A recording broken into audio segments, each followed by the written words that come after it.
चलिए आज त्रिकोणमिति पढ़ा रहे हैं। त्रिकोणमिति आज इसका इंट्रोडक्शन कर रहे हैं कि त्रिकोणमिति होता क्या है, त्रिकोणमिति में क्या है, त्रिकोणमिति में क्या पढ़ना है। आज इन सब के बारे में खुली जानकारी लेंगे। बस आप वीडियो को देखते रहिए, आसानी से आप समझिए। चलिए त्रिकोणमिति को समझते हैं। त्रिकोणमिति को अंग्रेजी में ट्राइगोनोमेट्री कहते हैं।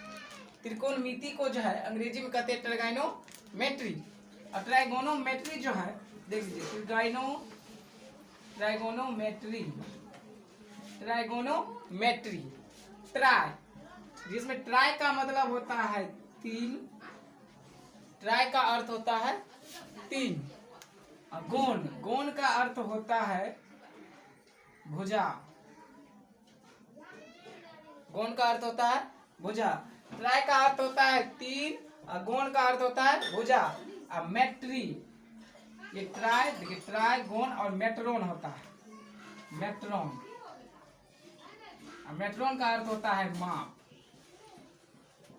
मेट्रोन का अर्थ होता है माप, जिसमें तीन भुजाओं को माप करना है, मापना है, उसके कोनों के संबंध को जानना है।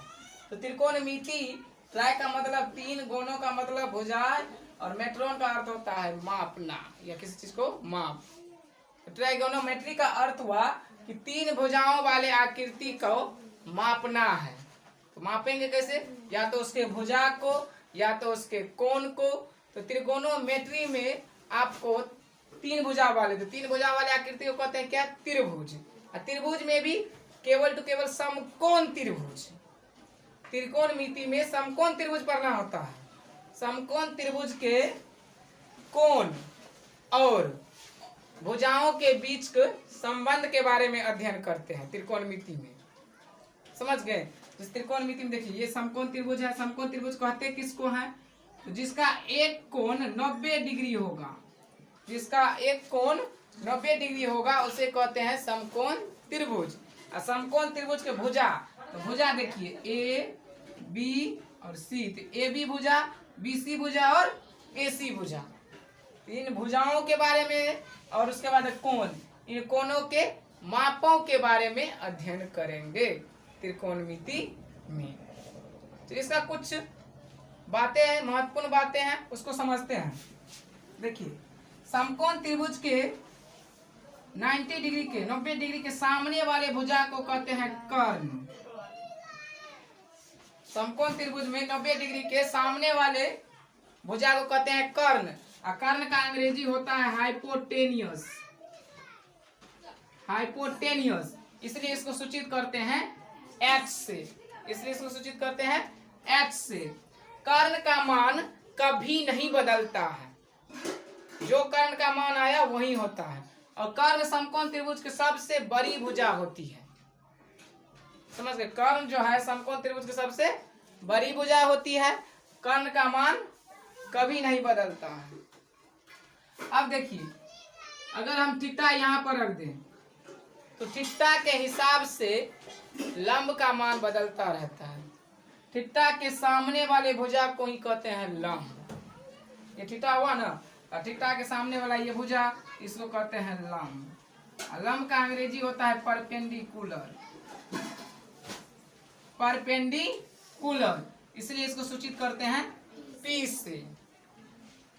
देखिए, थीटा के सामने वाले भुजा को लंब। यदि थीटा यहाँ होता तो लंब हो जाता ये, यदि थीटा यहाँ है तो लंब बन गया ये। और जो बचा वो है आधार, जो बचा वो है आधार। आधार को अंग्रेजी में कहते हैं बेस, इसलिए इसको सूचित करते हैं 20 से।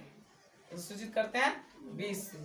तो आप याद रखिए, 90 डिग्री के सामने वाले भुजा को कहेंगे कर्ण, जिसका अंग्रेजी होता है हाइपोटेनियस। इसको सूचित करते हैं H से। कर्ण समकोण त्रिभुज की सबसे बड़ी भुजा है, लंबी भुजा है।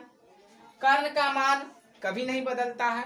लंब, थीटा के सामने वाले भुजा को लंब कहते हैं और इसका मान बदलता रहता है। जहां जहां थीटा रहेगा उसके सामने वाला भुजा लंब बनेगा। और जो बच गया वो आधार, आधार को 20 से सूचित करते हैं। इसी के आधार पर आपके इस त्रिकोणोमेट्री के जितने सवाल हैं वो हल होते हैं।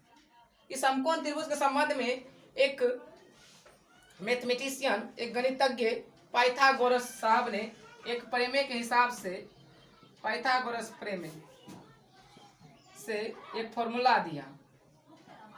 पाइथागोरस प्रमेय से एक फॉर्मूला दिया। क्या फॉर्मूला दिया? कर्ण स्क्वायर। कर्ण स्क्वायर मतलब समकोण त्रिभुज के सबसे लंबी भुजा का वर्ग बराबर होता है समकोण त्रिभुज के दो छोटी अन्य भुजाओं के वर्ग के योगफल के। पाइथागोरस साहब कहे कि समकोण त्रिभुज के सबसे लंबी भुजा का वर्ग अन्य दो छोटी भुजाओं के वर्गों के योगफल के बराबर होता है। तो देखिए कर्ण स्क्वायर बराबर होता है लंब स्क्वायर और प्लस में आधार स्क्वायर। देख लीजिए ये सबसे लंबी भुजा का वर्ग बराबर होता है दो छोटी भुजा के वर्गों के योगफल के। तो कर्ण स्क्वायर बराबर होता है लंब स्क्वायर प्लस में आधार स्क्वायर। अब यहाँ से ही फॉर्मूला उत्पन्न हुआ है कर्ण का, लंब का और आधार का। तो अगर हम कर्ण निकालते हैं यहाँ पर तो देखिए स्क्वायर हटेगा तो इधर रूट लगेगा, हो जाएगा लंब स्क्वायर प्लस में आधार स्क्वायर। कर्ण को सूचित करते हैं h से, लंब को सूचित करते हैं p से, तो p स्क्वायर प्लस आधार को सूचित करते हैं b से, तो b स्क्वायर। अब यहीं से लंब का भी आएगा फॉर्मूला आसानी से। देखिए आप लोग खुद निकाल के देख लीजिएगा कि कैसे फॉर्मूला निकाला जाता है। देखिए आपको निकाल के दिखाते हैं। कर्ण स्क्वायर बराबर है क्या, देख लीजिए लंब स्क्वायर प्लस में है आधार स्क्वायर। देखिए इसको आप इस साइड लिख सकते हैं तो लंब स्क्वायर प्लस आधार स्क्वायर, लिख सकते हैं क्या कर्ण स्क्वायर बराबर की साइड लिख सकते हैं। अब यहाँ से हमको मान लेना है किस किस का, लंब का और आधार का। तो यदि हम लंब स्क्वायर निकालते हैं यहाँ से तो देख लीजिए कर्ण स्क्वायर इधर है प्लस में आधार स्क्वायर, इधर जाएगा तो माइनस में आधार स्क्वायर। एक फॉर्मूला ये बना। अब यहाँ से लंब स्क्वायर है, केवल लंब लाएंगे तो स्क्वायर हटाएंगे तो इधर लग जाएगा रूट, हो जाएगा रूट अंडर कर्ण स्क्वायर और माइनस में आधार स्क्वायर। ये लंब का आ गया। यहीं पर हम आधार का भी ला सकते हैं तो आधार स्क्वायर बराबर, चलिए देख लीजिए बराबर की साइड क्या है कर्ण स्क्वायर, तो कर्ण स्क्वायर देख लीजिए इधर है प्लस में लंब स्क्वायर, उधर ले जाएंगे तो माइनस में लंब स्क्वायर। फिर इधर देख लीजिए आधार बराबर लाएंगे, स्क्वायर हटाएंगे तो इधर क्या लगेगा रूट लगेगा, तो हो जाएगा कर्ण स्क्वायर और माइनस में लंब स्क्वायर। तो कितना आसानी से फॉर्मूला निकला है। आप आराम से निकाल सकते हैं सारे फॉर्मूला को और इसी फॉर्मूला के तहत सारे सवाल बनेंगे। यदि आपको ये फॉर्मूला नहीं आता है तो एक भी त्रिकोणमिति का सवाल नहीं बनेगा आपसे। तो ये फॉर्मूला निकालना आज कितना आसानी से आप लोग सीखे। यदि आप लोग को अच्छा लगा है तो कृपया सब्सक्राइब कीजिए, लाइक कीजिए, शेयर कीजिए।